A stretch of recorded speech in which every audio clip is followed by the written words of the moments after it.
My name's Vanessa Mitchell and my home is a witch's prison.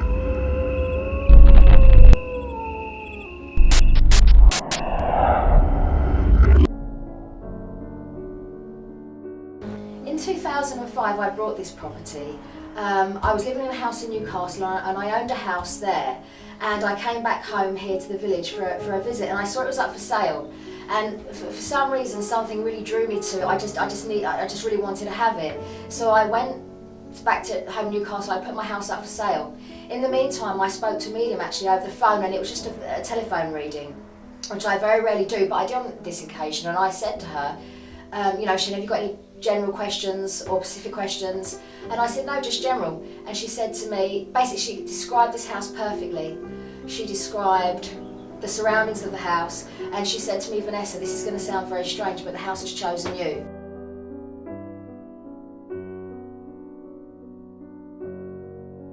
I thought it was it's a perfect location. It's in my childhood village, and a beautiful little slice of history, and I loved it, and I was very, very pleased about getting it and couldn't wait to move into it.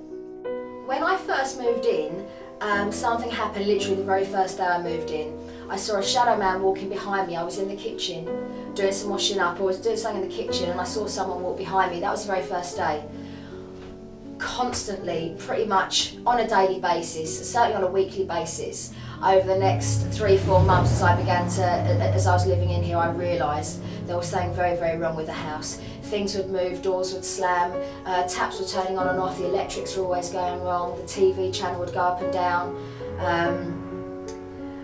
Always shadow people all the time.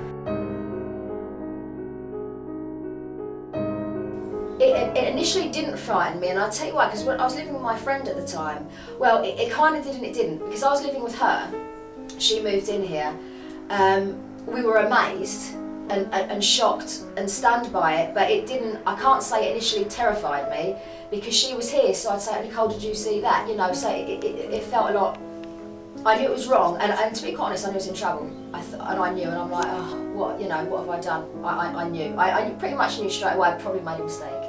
This was the bedroom that I used to sleep in many years ago when I was here. One of the things that used to happen in here regularly, was from the outside, the door would always be shut, always, and it would do that. It would go up and down in the house. And for a time when that room was getting decorated, I did stay in this room.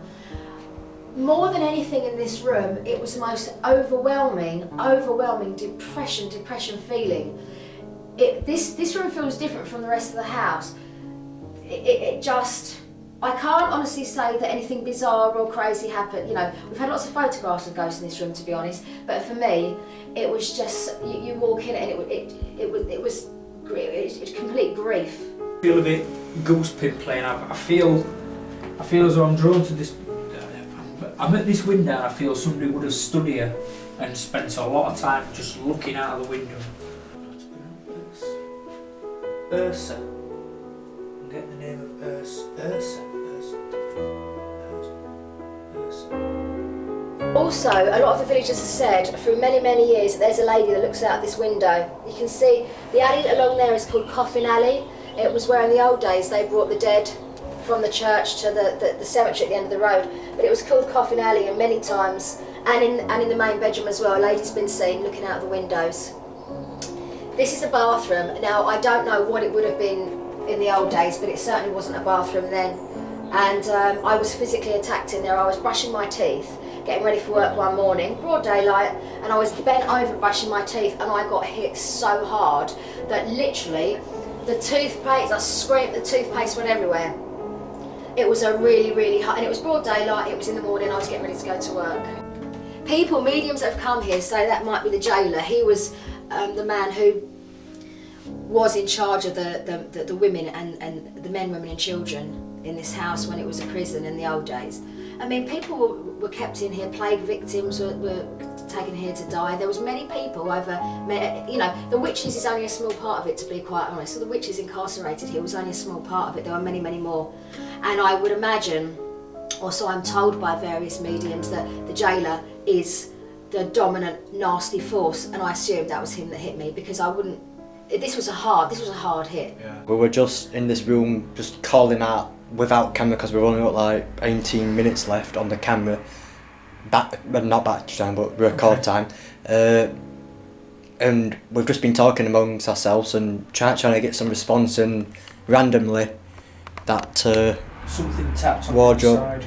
Well, it looked like, yeah, it was loud, wasn't it? It was as if the door opened. You know when it clicks open. Yeah.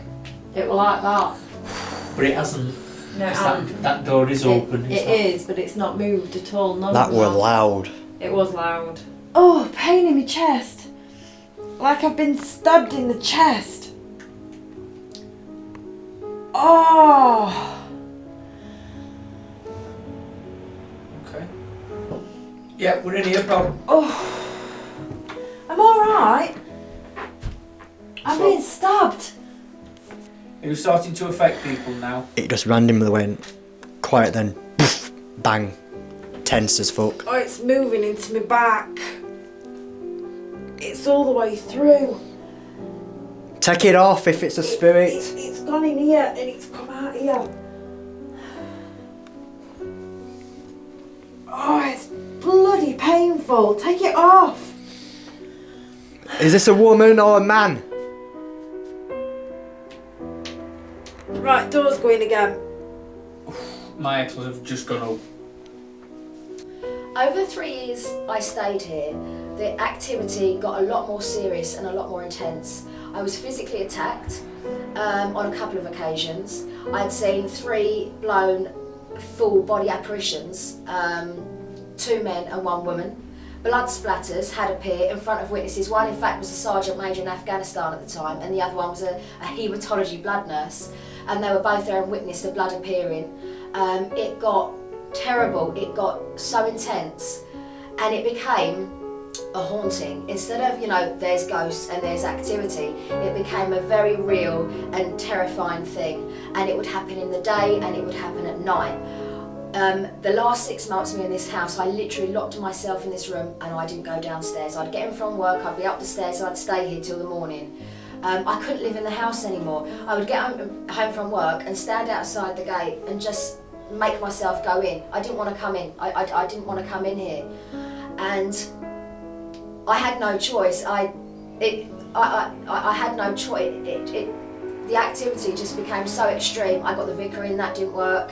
I actually didn't get any psychics or mediums in at that point at all, because I knew something was wrong with the house and I didn't want them to walk in and say, right, you're living with 10 ghosts or whatever, and then walk out again and shut the door and leave me on my own. I never got any help in that way, but I knew I had to leave because it became such a depressive atmosphere in this house. It became so bad and intense, and the constant activity just got worse and worse and worse. I'd be lying in bed and the door latches are going. You could hear them coming up the stairs and the door latches are going. You can't live like that. You can't live like that for long. So I had to leave. I decided one day, after I saw a full-blown man standing a metre away from my son's cot, I thought I had to go. It wasn't fair on him. So I decided I had to leave, you know, whatever it took. The day I left, I certainly felt the house had won, because it became a battle, and it was like a tangible battle. It kind of felt like, weirdly, it felt like the more scared I was, it was as if it kind of knew it.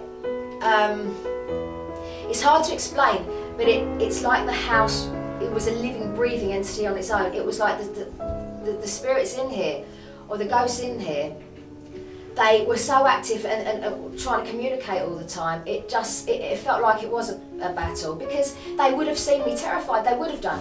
If ghosts are what they're supposed to be, which are real people but obviously dead, they still have feelings and emotions. They would have seen what was happening to me. They would have seen that. And so to me, they didn't calm it down or stop it. They carried on, and it went worse and worse and worse. And I did feel like I did lose a battle. I had to leave my own home that I still have a huge mortgage on. But I had at the time was a single parent mother.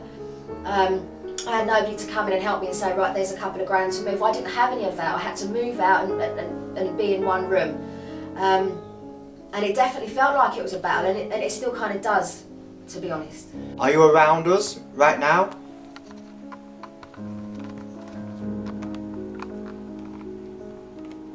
There's a woman speaking, whispering. I know. How freaky is that? I just heard a thud. Yeah. I heard. It's in this room. Again. And again. The last suicide that was in this house, a gentleman hung himself from the beam above the stairs there. He did it about 8-9 months before I moved into this property. Feels I'm swaying. I'm swaying or I'm swinging. I did, when I was outside earlier, I did feel as though they'd been either in here or nearby, a hanging. And I'm wondering why that's how I'm getting the swaying, the swinging as though I'm hanging. One of the ghosts I saw here, which was probably the clearest one to be honest, was a young man. I was sitting over there, in those days the sofa was over there, and he was just he was floating, I was sitting there, he was floating, I could only kind of see him from here up, and I was sitting over there and his eyes were here, and he was about this height, because he wasn't, he was about here, and he was just staring at me, going through there, looking at me through the beams. But he was floating, and I could see him so clearly. You could see he had deep wrinkles down his mouth like that.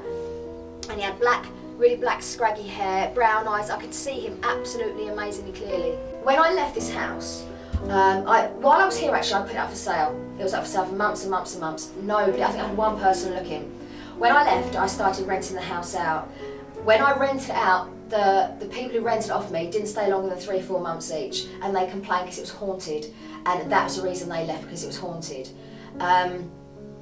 So it remained empty, and I understood and I realised what was happening. One woman again got physically attacked by something she couldn't see, and I realised it's not a safe house. It wasn't safe. So the house basically got closed up. A year or so after that, people had heard the reputation of the house, and I was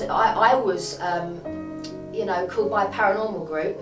One particular David Mayhew, who's a well-known paranormal investigator, and he said, can I come and investigate the house? And he did, and then others came, and then others came. Past. Is there somebody here with us? If you could answer by walking up to the box again, please.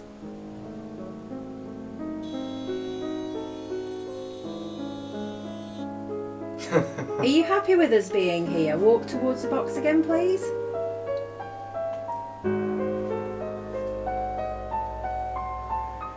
Would you rather we weren't here? Can you walk towards the box again, please?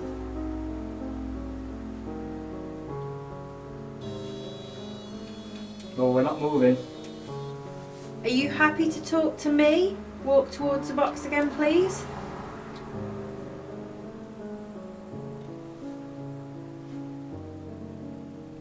Would you rather speak to Lee? Move towards the box again, please.